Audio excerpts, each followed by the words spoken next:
judi itu sendiri. Kepada Ibu Dokter, saya persilakan yang mana. Baik, terima kasih Pak Taufan. Izin kepada dosen-dosen Fakultas Hukum Universitas Indonesia, teman-teman mahasiswa yang sudah akan mengisi sebentar yang hadir senang hari ini. Saya akan membawakan materi terkait dengan tinjauan positif tentang judi online.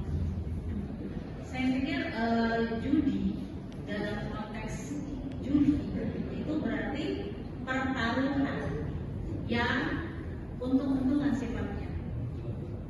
Itu kalau dalam konteks bahasa. Makanya ketika disebut judi, perjudian itu sebenarnya adalah aktivitas sosial. Karena rata-rata orang di daerah itu kalau mau ada acara-acara itu justru melakukan sabung ayam, ya, kemudian balap kerbau. Itu semua adalah bentuk-bentuk pertaruhan dan bentuk-bentuk yang ada untuk ada ruginya, dan itu semua masuk kategori judi. Dan itu dalam kearifan lokal mungkin secara sosial berefek baik, yaitu orang-orang itu saling terikat, saling bersosialisasi.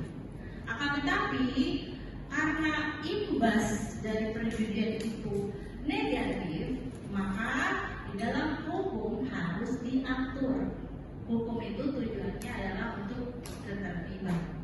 Jadi ada 3 manfaat hukum yang harus teman-teman ingat, apalagi teman-teman mahasiswa fakultas hukum, apalagi teman-teman yang sudah di yudisium sebentar. Secara tujuan itu 3 substansi tujuannya hukum itu. Yang pertama, dia bermakna filosofis, landasan filosofis. Yang kedua adalah landasan sosiologis, dan selanjutnya adalah landasan yuridis. Filosofisnya apa? Apa sih manfaatnya dari itu? Sosiologisnya apa? Apakah masyarakat butuh keadilan? Kemudian di hukum itu kita melihat aspek kepastiannya. Jadi ketika sudah masuk di pengaturan hukum atau disebut hukum positif, teman-teman memaknainya sebagai aturan yang sebaiknya dipatuhi, tidak dilanggar. Nah, mungkin bisa baca di sini ya, bisa melihat kan? Bisa. Judi itu adalah bentuk permainan. Jadi kalau disebut konteks permainan, menyenangkan tidak? Menyenangkan. Menyenangkan. Awalnya tidak begini. Nah, dulu mungkin seperti konteksnya judi Bang Roma, itu adalah dilaksanakan menggunakan kartu, dadu, atau hewan-hewan ternak.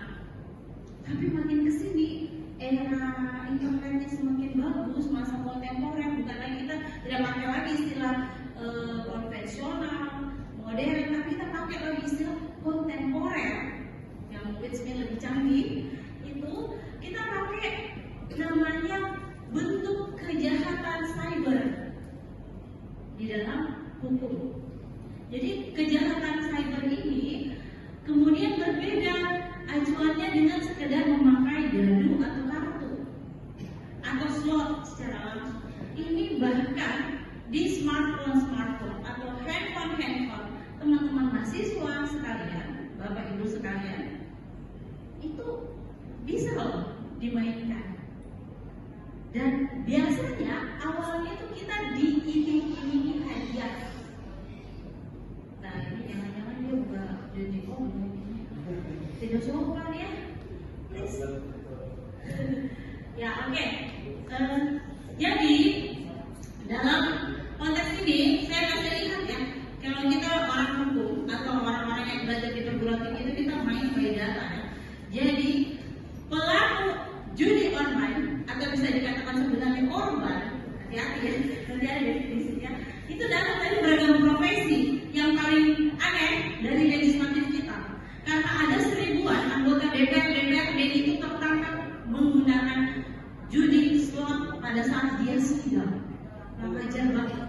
Yang dia pakai uang siapa? Saya tidak kasih uang siapa. Saya tidak pernah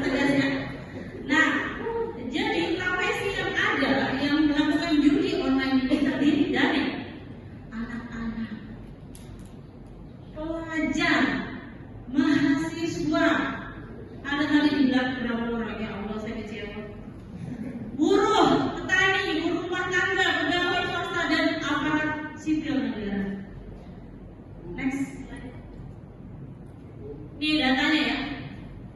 Saya kasih lihat di sini ya. Anak itu ada kategorinya. Anak itu di bawah usia 10 tahun sudah main judi semua.